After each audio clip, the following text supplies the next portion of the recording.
everyone! Welcome back to my YouTube channel. So for today's video, mag-unbox po tayo ng package and I got the package from the other day.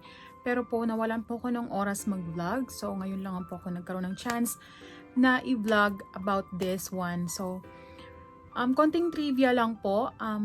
Before ako mag-start mag-YouTube, lagi ako nanonood ng mga unboxing. Nag-unbox ng mga packages, mystery box, or lahat ng mga binili nila through online.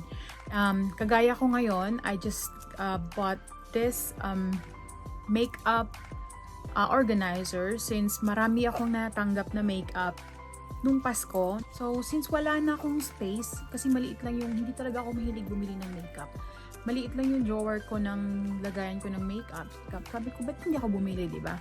So, I got this package, guys. And, natanggap ko to nung nakaraang araw pa. But, ngayon lang ho ako nagkaroon ng time. Disclaimer lang po. This package is purchased. Hindi po to sponsor ng kahit sino.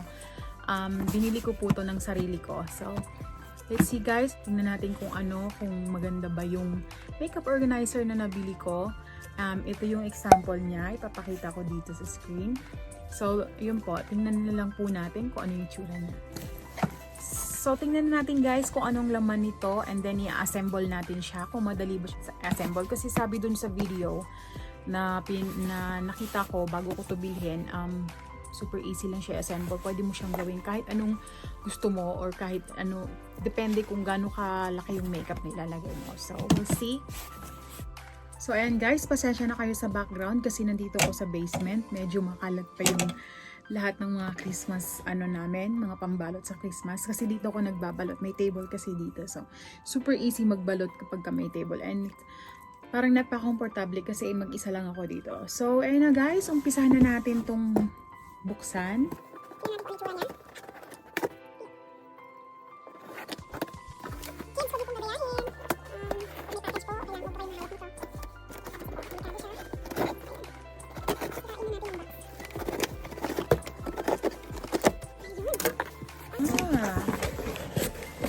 This is it, guys.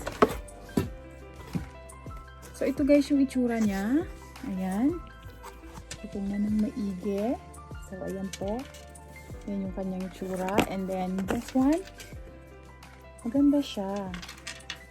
Sana sulit yung binayad ko. So, ito siya guys. Oh, baliktad. Baliktad. Baliktad ko siya binuksan. Sorry. So, ito. Ito. So, maliit lang siya. High capacity, adjustable height. Ayun, adjustable height daw siya. And multi-dimensional storage, save counter space, easy access and organization. Ayun. Super easy daw siya. So, ito. Sundin lang natin yung instruction kung paano siya ikabit. So, let's do this. Guys, nakalimutan ko sabihin, nabili ko to sa halagang $30 only. At dumating sa akin within 2 days. And $30 including na po yung shipping sa Amazon. So, ito na siya. Medyo ano pa naman ako sa instruction mo. We'll see. I'm so excited to see it. So, ayan. Bali, 360 rotation siya. Ayan, nakalagay. 360 rotation. Cosmetic organizer. Oop. So, may ano siya, ganito. Siguro ganito. Tama ba yung ginagawa ko? Hindi ako nagbabasa ng instruction. Nakikialam na ako. So, ayan. Set aside natin siya. We'll see. Kasi parang meron siyang mga divider din. Ito, meron nga. Ayan. So, ito yung pinaka bottom niya. Yung umiikot nga siya. Umiikot siya. Plastic lang siya, guys. Kasi nga, mura lang siya eh. So, ayan. Try na natin ikabit. Hindi ako nagbasa ng instruction. Instruction, where are you? Ay! Meron siyang free sponge. Ayan, diba? Super, super, super cute. Pero, brush ang ginagamit ko. Hindi ako gumagamit ng sponge. Dati, sponge ang gamit ko, pero mas feel ko yung brush. Kaya, alam ng asawa ko na brush ang ginagamit ko. So, binilan niya ako ng Pasko ng 1 set ng makeup brush, which is hindi ko naman hinihingi. Alam niya lang yung kailangan ko. Never ako nag-mention sa kanya about that. Pero alam niya yung gusto ko. So, ayan, ikabit na natin. Bakit parang wala yung instruction? Wala siyang instruction. Ah, okay, ito lang.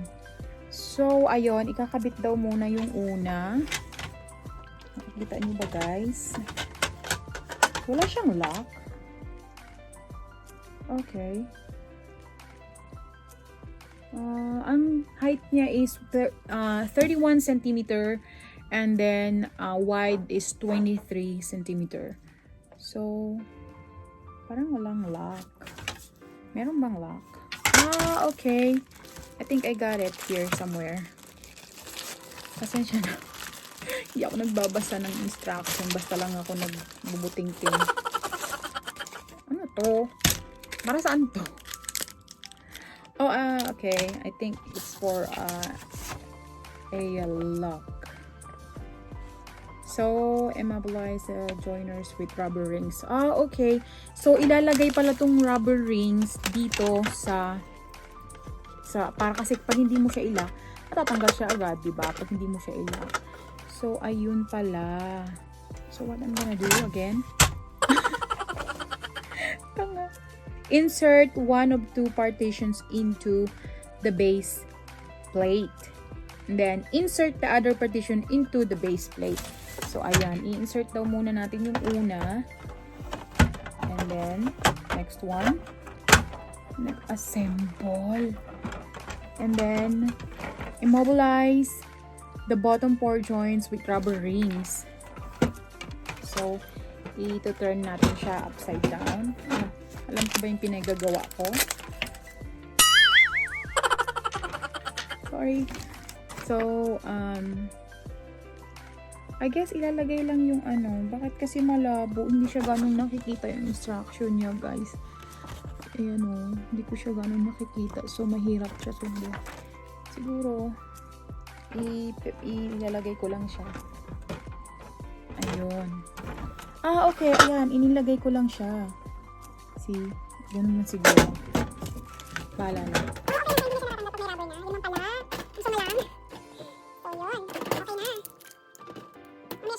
Lalagyan natin ng mga makeup. So, after that, insert the roof. Ay, dapat, yun, i-insert natin yung roof. Pala. Ah, okay. Ganito pala dapat. So, insert natin yung roof. So, kailangan ba, lagyan ulit. Insert 4 raised portions left. Ah, okay, lalagyan din pala ng rubber yung taas. Para na naman hindi siya matanggal. Para naman siyang hiwa-hiwalay. Ayun. Thank you so much, Amazon. Laki na ng gastos namin sa'yo. Lagi kami nag-shopping sa'yo. Ang laki na ng gastos namin. Sana may free, na ako. May free delivery. Pero guys, pagka $25, pagka nakapag-purchase ka ng $25, free shipping na yung nabibili mo. Pero sa akin kasi, minadali ko siya eh. Gusto ko siya ma-receive agad. So, nag-pay ako ng extra. So, ayan. Hindi na siya nakakalas, guys. Hindi na siya nakakalas. Kasi may rubber na siya. Ganun pala. Okay, so ang next step natin is ilalagay natin yung divider. Depende kung anong gusto mo, kung anong height. So, we'll see like this one here. Oh no.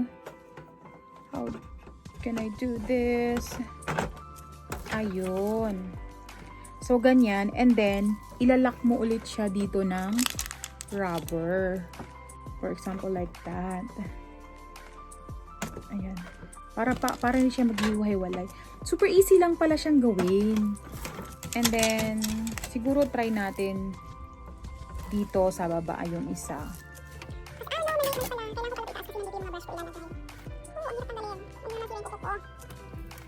Ayan guys, i-assemble lang po natin lahat.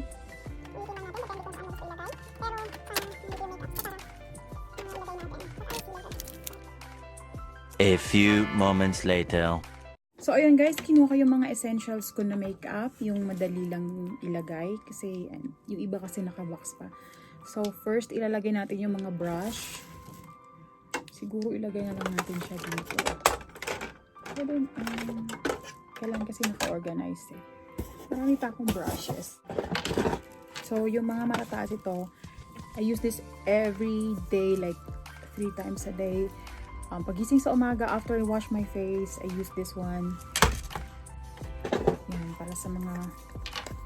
Pwede naman pala siya dito. Ayan, sample lang to guys yung kung paano i-organize yung mga makeups natin.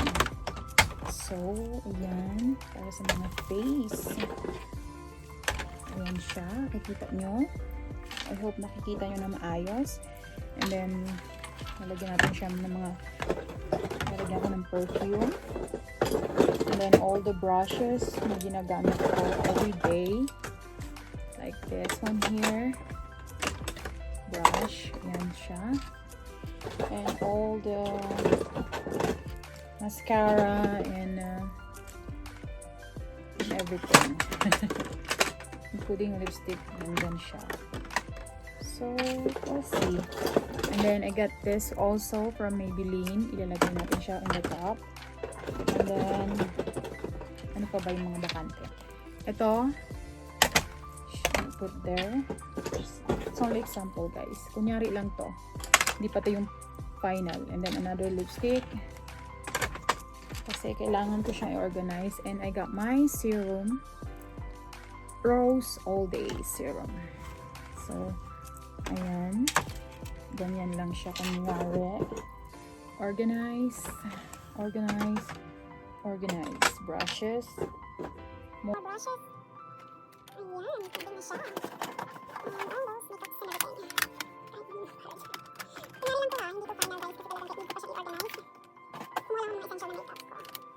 So, here you go. Ganyan siya guys. Marami pa siyang space, so sulit ang aking ibinayad. So, I put my lotion here. Meron pa siyang isang available dito. Pero, sulit na sulit siya. Sulit na sulit po yung aking binayad. So, ayan na siya guys. As you can see.